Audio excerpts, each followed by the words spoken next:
The most important meal of the day, second breakfast. Hi, everybody. Welcome back to another Second Breakfast podcast. I'm Andy Roth alongside Phil Duvall. Say hi, Phil. Hello, Andy. Hello, Second Breakfast Nation. So I want to talk today, Phil, about a little movie, indie flick, micro budget. Petit peu. Yeah. Interstellar. Oh my gosh. So here's the thing. Okay, so you know how we try to figure out first of all, we are going to talk about this movie with just incredible amounts of spoilers. That's the thing that's going to happen. Yeah. My big question is, how long are we going to not talk about it with spoilers? Because I don't have a lot to say that is not directly related to people who've seen the movie. Let's give it a minute, right? See this movie because I would tell people to see this movie even if they were deaf, because holy cow, the visuals on this movie. Yeah. So I saw something online that was like, I don't get why everybody is praising the visuals. Like, one planet is totally water and the other planet is totally drab, gray ice, and it's okay, whatever. And it's you need to defriend that person immediately. It wasn't a friend. It was, and you're gonna hate me just for a second. It was an. It was on a comment board, yeah. Andy. Yeah, I know. Can I say it? I need to say it. Stop reading those. But Phil, if I don't keep reading them, how will I know how many things in this world are exactly like Hitler? Well, you know what? Literally the only thing you could have said that would have shut my mouth. I don't even. You got me. Yeah. It's strategic. Andy, here's what I actually take a different tack on this. I don't think everyone should see this movie. Okay. And that's because, for me, this was a profoundly personal movie. And I recognize that, first of all, if you don't want to see a 3-hour movie, if you think 3 hours is too long for any movie, please don't see this. Sure. It's only 2:49 or something. Right. Exactly. If you go into movies being like, well, this better impress me, please don't see this movie. If you go into if you're going because this is the guy that did The Dark Knight or Inception, even, maybe see this movie. Maybe. Sure. But I'm just saying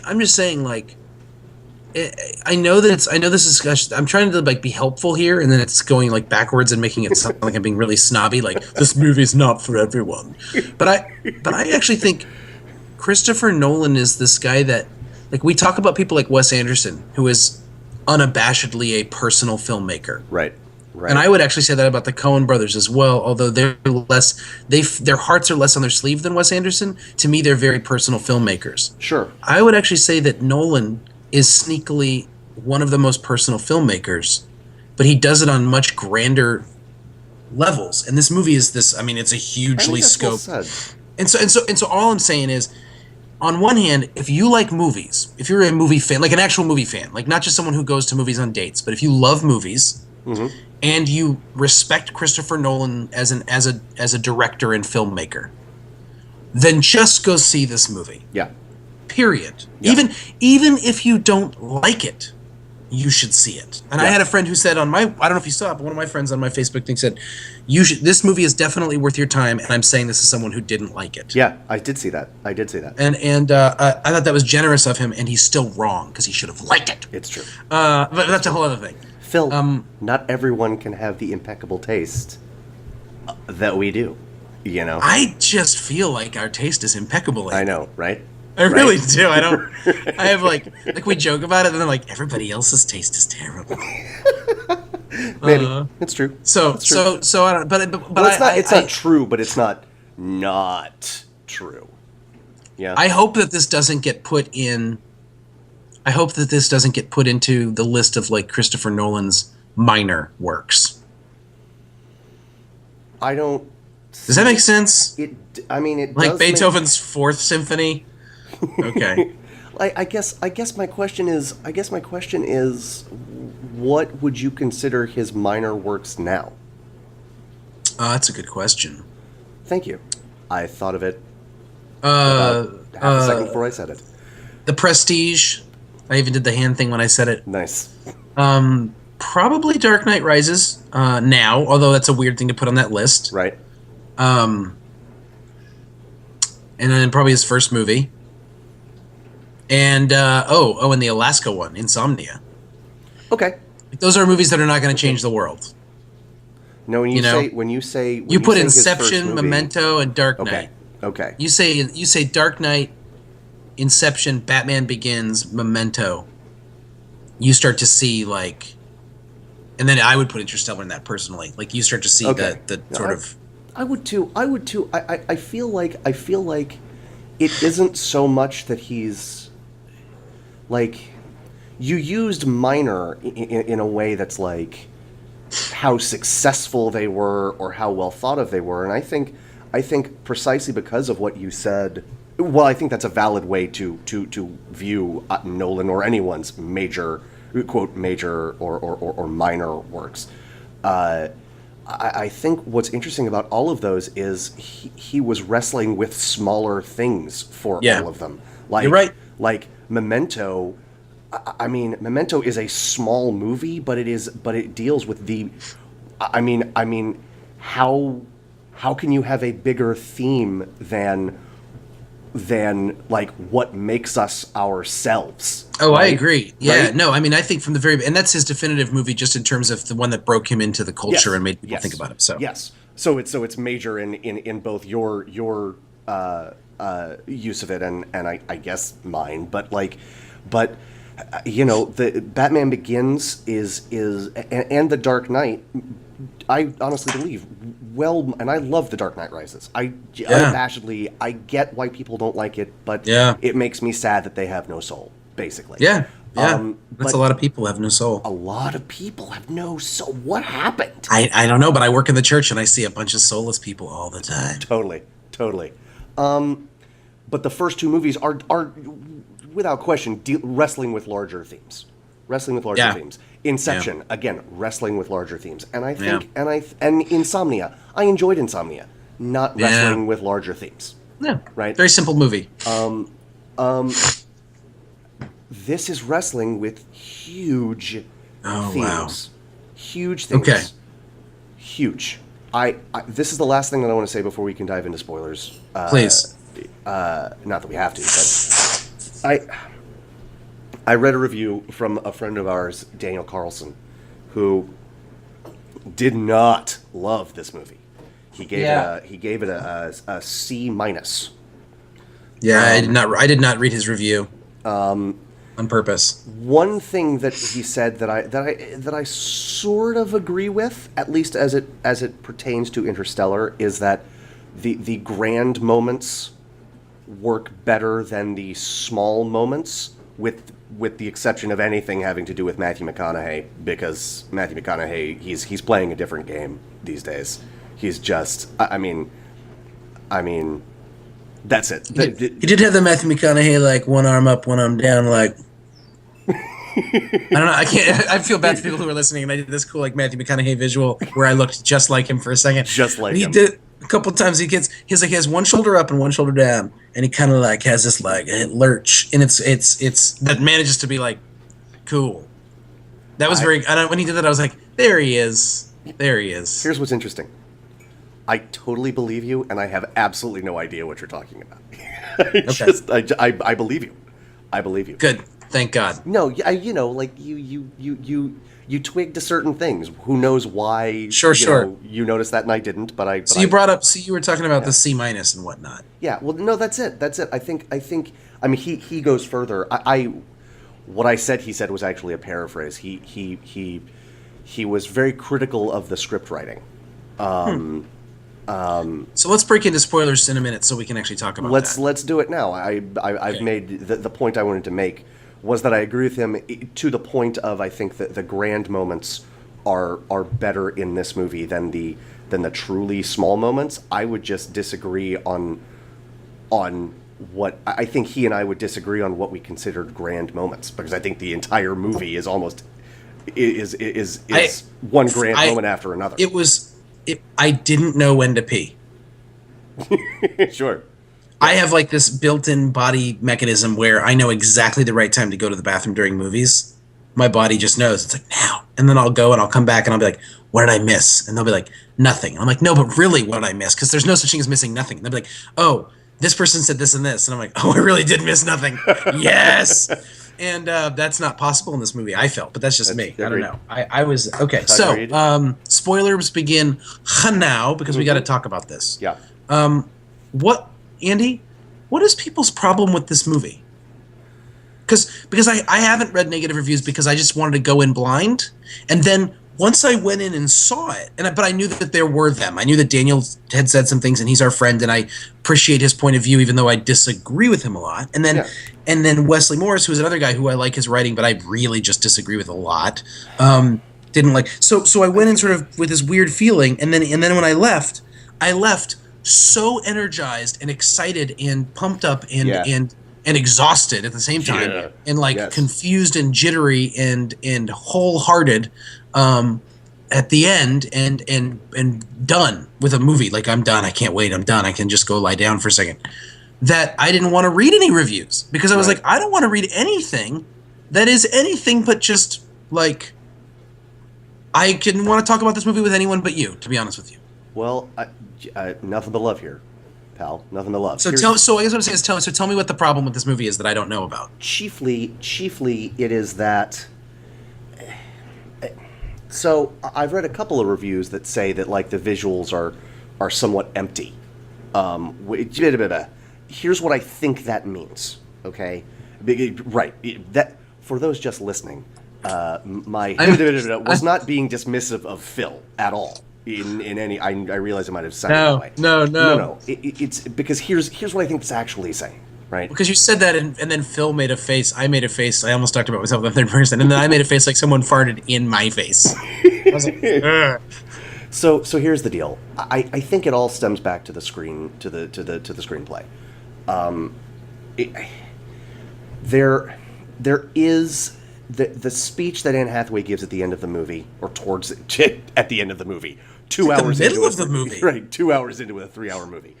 I love that speech. It either gets you or it doesn't. Mm-hmm.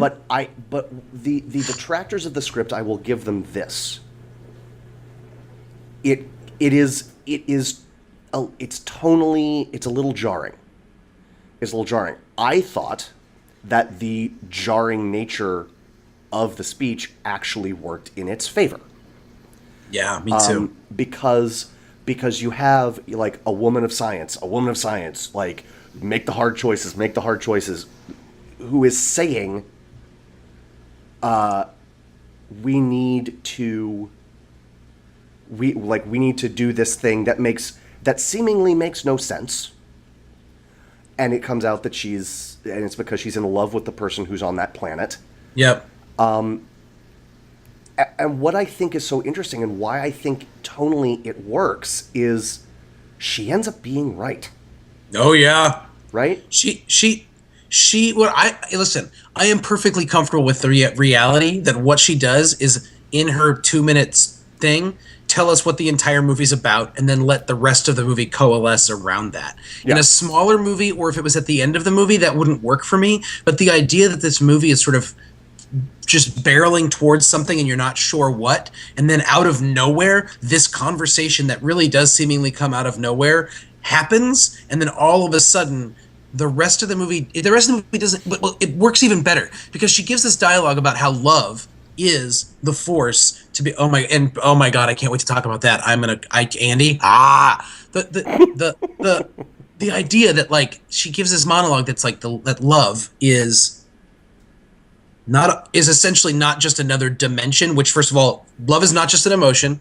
Love is a force in and of itself. Then it's like love is not only some other dimension, it is the key to understanding how all the dimensions that exist fit together. Love is an outside force that works on us. I mean, first of all, Andy, as a Christian, I am dying here. Like I am like she might as well just be writing the Gospel of John, and I'm just like freaking out, and she's like, but the best part, and she's like, yeah, and you know what? Yes, I think love is actually strong enough to be this thing more than just a feeling, that I'm starting to realize that if it's not for this, that love is the purpose, Love is the force that drives us. Love is the thing that gives us, that unites all things. And love is the thing that actually that should be changing our minds about things, and we should be heading in the direction of love. Okay? Now, there's a bunch of other stuff that I'm going to say in a second, but I want to say this. She says all that, and the response to that was, anyway, chart a course to the other place. Immediately. True. Like, it was the most dismissive. It's true. And I love that, because if she had done that, and then all of a sudden the movie had been about that officially. Right. Like, Weird on the treacly surface. and Right. gross. Yes. Right. If on the surface she did that, and then the rest of the movie they're like, for love, and like, where are we heading to this planet? For love. Like, that never happens. And so like, sir, like, chart a course for love. The reason it's beautiful is that it seems, and I'm gonna just be sexist here for a second, it's treated kind of in a sexist way. It's treated sort of like there's that girl being all emotional, and we knew her emotion would get the best of her, and then just dismissed. And McConaughey's actually respectful about it. I think they do it in a way that's like, not just like, all right, little missy, you've had your say with your pretty mouth. Right. Go. Like, it's not like that. But it is sort of just dismissed out of hand as emotional. Right. No question. And then the plot of the movie, the people in the movie don't, for the rest of the movie, try to prove what she's saying right or wrong. The movie goes about coalescing around the fact that she has been right, that she has discovered the truth, and that the rest of the movie ends up being about that, without us knowing it right away. At least without me knowing it right away. So what I thought was kind of interesting, and this might be an entirely different podcast, but I get, in the most simplistic way, or maybe not simplistic, I don't know enough to call it either it's simplistic or not, I get from the religious standpoint, the idea that love is not only the thing that makes Anne Hathaway right, or that she's right about it, but it is literally the thing that set the stars in their place. I get that. I do. Yeah. But it was also weird for me because I don't think there is a more prominent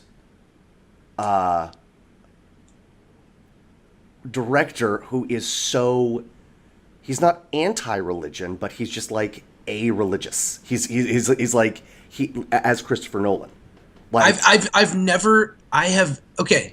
you for saying that. I've never seen a movie of his before where I walked out thinking anything about him making a comment on any kind of spiritual anything. Right. Okay? Right. And then I went up and looked online, and there's no evidence of him having been, I don't know what. Andy, this is the most Christian movie I have seen. I don't know since when, and it never mentions God, and it's not trying to convince anybody about Jesus or anything like that. And it's not like, and it's on a very cosmic level, on a very clearly on a very interstellar level. But this is a movie that if the Christian, first of all, I literally made a list of the ways that the story corresponds with teachings of Jesus. I mean, I could write a very boring book that no one would want to read about it. But like, there are so many places where this story corresponds with the larger Christian narrative. And I'm not talking about the narrative of Jesus. Like, there's no Christ figure in this movie. Well, there kind of is, but there isn't. There are Christological moments. There are moments that resemble it. But this is not the story of Jesus. Right. This is not the story of a like when people do like the Matrix and like the Neo's a messianic. Right. Well, Neo's a messianic right. figure. No question. No. That is not the case in this movie. Agreement. This is not a movie about Jesus, and so therefore maybe there are movies that are more Christian or whatever. In terms of, if at the core of the Christian faith is the idea that God is love, and that the world is created by love, out of love, for the purpose of love, redeemed by love, and all things will return and be reconciled by love. If that's true about the Christian faith, which I believe it is, that's what this movie is actually about. And That's amazing to me. Like, that they made a movie about love, and they had to go as cosmic and crazy as they did because Nolan was like, if we're going to wrestle with how big love is, we got to take this beyond time and space. Sure. I love everything you said. Okay. Every single thing. Okay. But I disagree. And okay. I don't disagree because to disagree would be folly. I'm sorry. I'm kidding. I know. I'm kidding. Go ahead. No, here's the deal.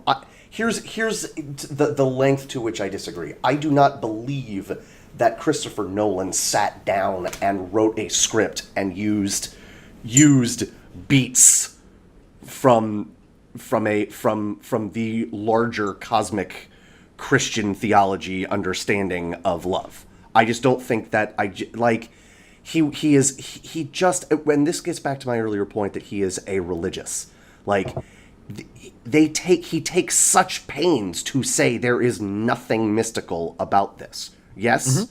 Yes. I believe you. I didn't know that he said that, but that's fine. No. I'm not saying. No, I'm just from watching the movie. Oh, okay. Just from watching the movie, like there are a couple of different ways you could interpret how everything works out, but it's all science based. At least science within that, right? Sure. And again, I'm not saying you're wrong. I believe that it matches up well, and of course, again, like the idea that love is what set the stars. I think it's that last piece where I disagree with you. Which is what? The last piece, which is what? The last piece, which is the love guides every human action in this movie. Yep. Matthew McConaughey's love for his kids. Michael Caine's, twisted though it may be, love for the future of humanity. Sure. Jessica Chastain's love for her family. Anne Hathaway's love for, is it Edwards, I think? Edmonds. Future 5D humans' love for their predecessors, right? Yeah. Mm-hmm. Love guides all of that, and that is just overt. But what I don't think the movie includes is that last piece, which is love set the stars where they are. Oh, but I think the idea that love... Okay, first of all, let me say a couple things to that. One, I'm perfectly comfortable with the idea that Christopher Nolan had zero intention of making a movie that had Christian connotations. Fair. Okay. That's basically the only point I wanted to make. There's a really great moment in the book of the book of it's well, there's different names for it, but the book of Acts in the Bible, where Paul actually, and he does it in Romans too, where he essentially is like, look, Jews. He says in Romans, he says this to his Jewish counterparts. He's like, look, Jews. He's Jewish, don't worry. He's like, look, Jews. We have this whole thing called the law, the Torah, okay? And those Gentiles don't have that, except that God wrote it on their hearts, and they were living according to the Torah without even knowing it because they knew right from wrong, because they knew it. And it's a really awesome way for him to be like, he's saying it to his own people, like, look, like, we're all kind of part of this thing. Like, the reality of this is sort of part of everybody's lives, regardless of whether they knew it or not. So it's a very, very, very nice way of me to say something like, that sounds condescending, and that's fine. Like, whether or not Christopher Nolan knows he made the most Christian movie anyone's made in a long time, Christopher Nolan made one of the most Christian movies anyone's made in a long time. So he didn't mean to. If he didn't mean to, fine. I'd love to sit with him and tell him all the ways his movie is Christian. The idea that Christopher Nolan, if you're watching this podcast, we would love to have you on as a guest. I'm just going to throw it out there. I'm just going to throw it out I'd like to just have a conversation with you, Chris, but if you'd like to be on the podcast, we could do that. Nice. Yeah, I guess we could just grab a beer, you know. I'd rather just talk to you off camera, but if you'd like to come on the show, that's fine. Okay. Love, the idea that science is always a part of it in no way takes away from the mysticism of it. In fact, what this movie, I think, does is state plainly that mysticism, it doesn't say mysticism, so I wouldn't use that word, that the unknowable and the mysterious and the things that we don't know what to do with have a place in the material world and have an impact on the material world. The idea of saying love is a dimension in and of itself, and it is the super dimension that ties all dimensions together, is a really interesting way to explore the idea that what is mystical and what is, or mysterious and not understandable, and what is measurable and quantifiable, scientific, that those two things are not actually in opposition. Right, mutually exclusive. I think So that's can I fair. get? I think can I that's get? fair. Can I get a little? Can I get a little Bible nerdy now? Can I get a little fancy? Now? You can say no. You can say no. Now? Oh, Andy. One hand tied behind my back right now. This is just.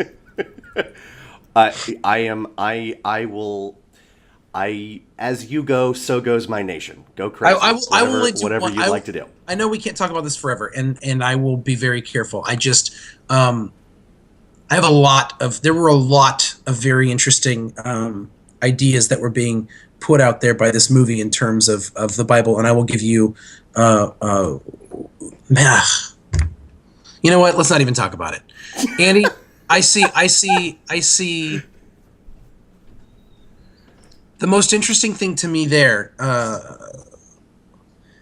I want to talk about the movie for 4 hours in terms of how it relates to love. I think that there is this reality, like, so for instance, they make a point of saying there is nothing greater. There is no man greater in the history of the world than of course Matt Damon.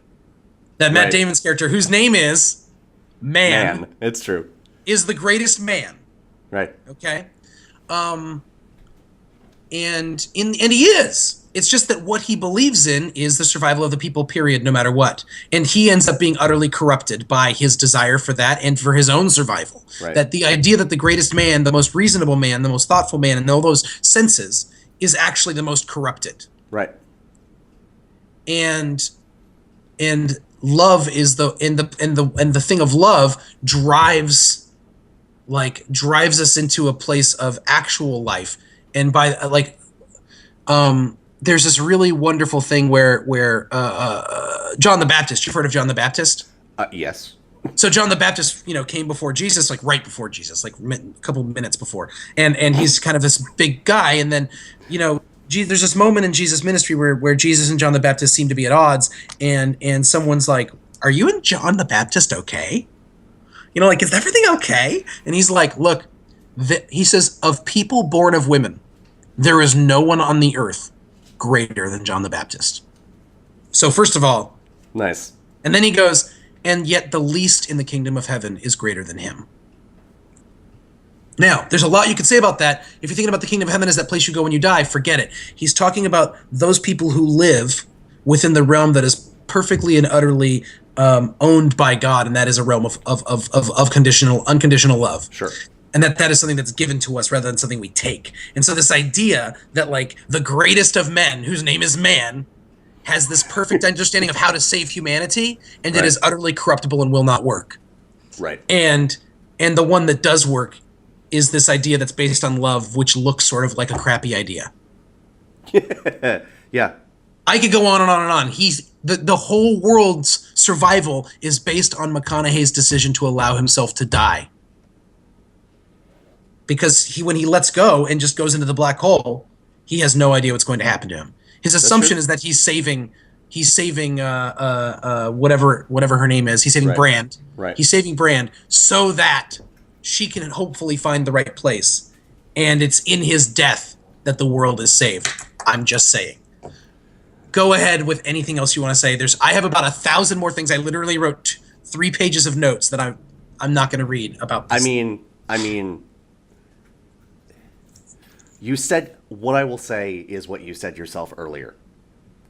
While everything you just said is true about Matthew McConaughey's decision there, he is not the Christ figure in this movie.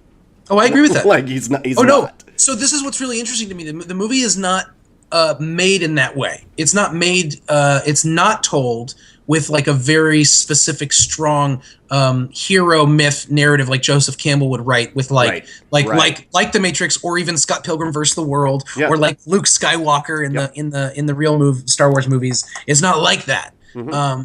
So it's more like this sort of. I think love is the main character. Nice. And it's not personified ever. Yeah. Or rather, it's personified in different moments by different characters. Sure. So I do not think Matthew McConaughey is the Christ figure, but he has a Christ moment, which I find fascinating. This is a Christian movie that's not about Christ. Okay. and it's a Christian movie that's not about the Bible. Okay. And it may even be a Christian movie that's not about God.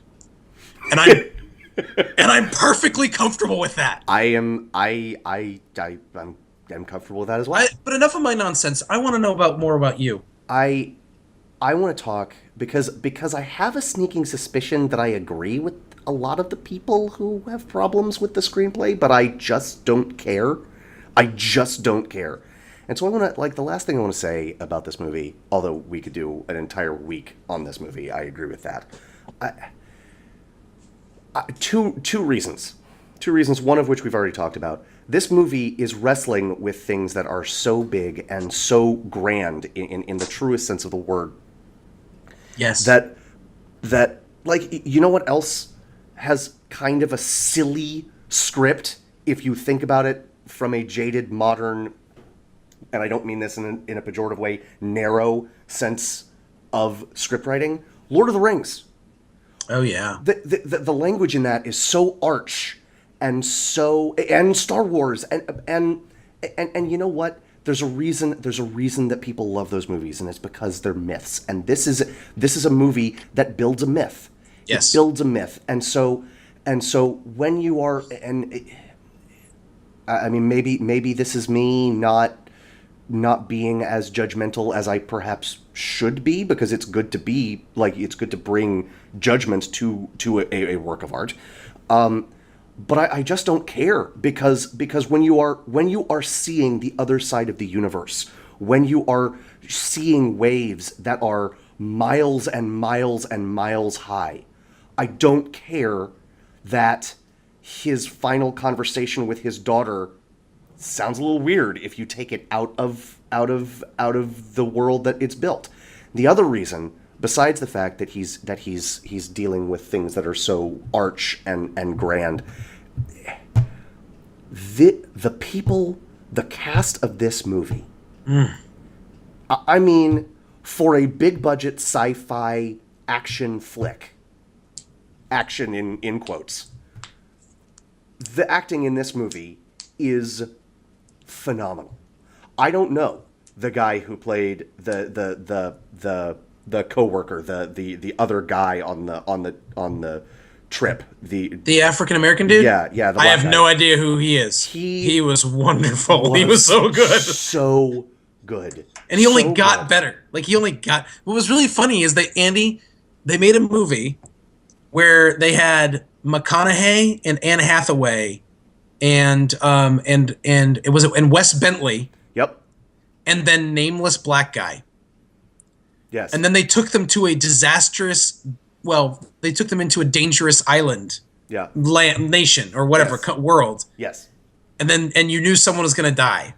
And it wasn't. And it wasn't the nameless black guy. It wasn't the black guy. I was like, this is a step forward, America. That's right. I was really. He wasn't wearing a red shirt though, so that probably had something. But I mean, to do with it was. Well, I want to say something about that, by the way. You know why he wasn't wearing a red shirt? Because this movie was an original movie. And what I mean by that is, this did not feel like a guy who had to make sure he clicked off all the sci-fi tropes. This felt like a guy, Nolan and his brother, the Nolans, the Nolan bros, who felt, the Brolins, who felt like they... I'll say it for you. Nope. I was going to give that to you. I love that. This felt like a movie that was... These guys had a story to tell, and the only way they knew how to tell it was by going into space. And so they told it however they wanted to going into space. Yeah. It did not feel like it didn't feel like, I mean, I'm sure there were sly nods to a couple different sci-fi things that other people would have noticed better. Sure. But I didn't feel like I was like Oblivion. 2001 certainly. I think that was the most. Yes. Like I felt like Nolan was saying, "I'm going to make my 2001 now," but not in the sense of I'm going to make my sci-fi masterpiece, so much as I'm going to try to deal with existence. Yes. Yep. Well said. No, I agree. That, and they both have that weird mystical moment towards the end where it's like where time melts and nobody knows what's what. Right. Yeah, that's true. Andy, what are the plot holes that can you just give me a plot hole? Because I just didn't. No, because I'm not smart enough. I feel like a smart person. It happened so my girlfriend and I, we puzzled through it, and there might be plot holes that we missed, but you're always worried about plot holes with time travel. But I think the way I think You're always worried about puddles with time travel. nice. I think one thing about it is you're always worried that, like, well, how do you know that they went like without the stuff happening exactly the way it happened? How would it, like, the time loop have happened in the first place? And I think the way that this movie answers it is with the plan A and plan B, right? Like humanity's existence was already assured because of plan B, right? Yeah. And I think here's my problem with that. Yeah. Okay. The reason that cannot be fully described is because, honestly, no matter how we describe it, and no matter what movie, this is why they keep making movies about it, we cannot get our heads around time travel. Right. Period. Yeah. Yep. People like the whole set. I'm gonna be religious about two things again. Okay, very quickly. One, okay, the Trinity. You've heard of it? Father, Son, and Holy Spirit. Okay. Also Neo's girlfriend. Go ahead. Also Neo's girlfriend, but we're not going to talk about her right now. Father, Son, and Holy Spirit is supposedly three beings, but not three beings, one being. It's all one God. Right. It's one God. Is it three different versions of that God? Like God wearing three different outfits? Nope. Three distinct entities that are all united in one way that makes this. They had to create a word. The word Trinity was made up, so they tried to define this thing. If you said, do you understand the Trinity? Be like, no. If my belief in it depended solely on my ability to wrap my head around it, then I would be done.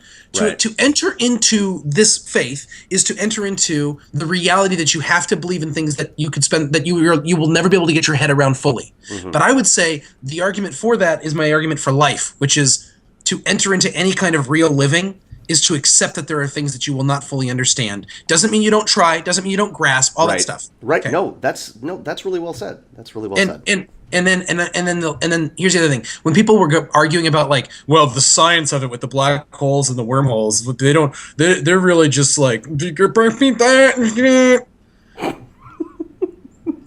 I can't. Here's why. Okay. Tell me why.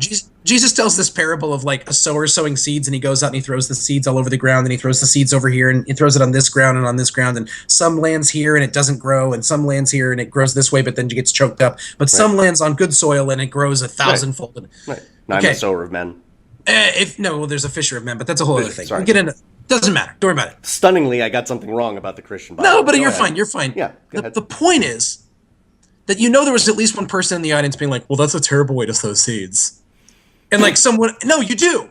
And there was someone else who was just like, well, a fruitful crop would be 10-fold of the seeds, not 100-fold. That's a ridiculous thing. Right. Like, willfully missing the point of the story for the sake of trying to be like, this is how science works. And this movie is not concerned with perfectly understanding a science that has not been discovered yet. Yada, yada, yada, generations upon generations upon generations. Those two hypothetical people you just described, their children are saying how some head coach in the NFL is exactly like Hitler on an internet message board, right? I was just saying that they didn't like this. They're descendants of the people who didn't like this movie for scientific reasons. Nice. But yours is much meaner, and I like that. I will end with this. Neil deGrasse Tyson, the pop scientist of the moment, and I don't mean that in a derogatory way, but the pop scientist of the moment. He's the Carl Sagan of our day. He is sort of a side cottage industry that he has is like saying, and I think he agrees with you, because when he takes a movie and debunks the science, he never says, like, you shouldn't like this movie. He's like, like the movie if you want, but here are the problems with it. Right. His response to Interstellar was like, that's right, got that right. And then when he got to the black hole, he's like, we don't know what's in the black hole. Do whatever you want. Just like, and that I love. That's fantastic. Right? He's the one. I've seen him where he said, yeah, the science is wrong, but it got a lot of people thinking about science, and then they became scientists. So who cares? That's right. Which is fantastic. Yes. Andy, I know we have to wrap up here, and for the sake of the people that we should wrap up. And we're nothing if not populists. It's true. It's true. I don't even feel like I've scratched the surface of the things that we could be saying about this movie. We really can revisit this. It's a magnificent film. Yeah. Yes. And it is. I will see it again soon. Yes. Please do so in IMAX if you have the opportunity. I bought my tickets for IMAX, but we were late and they were not showing any previews, and I would have walked in 10 minutes late to a 3-hour movie. So instead I returned my tickets and then sat outside the theater. For 15 minutes with 2 other people watching me like yell at the floor, deciding whether or not this is the thing that happened. Deciding whether or not I was going to bother to see it in normal standard digital. I did. Yeah. I'm glad I did. Sure. I will see it in IMAX soon. And in closing, I'm a ridiculous person. And in closing, there is not a bit of that I A, would not do, and B, have not done. I love you, and I love your face. I love your face. That's apparently the 5th dimension or the 6th dimension. That's right. Yeah. That's right, folks. Go see Interstellar. See it on a really, really, really big screen. For Second Breakfast Podcast, I'm Andy Roth, and that's Phil Duvall. We'll see you again real soon. Bye-bye. Bye. The most important meal of the day, second breakfast.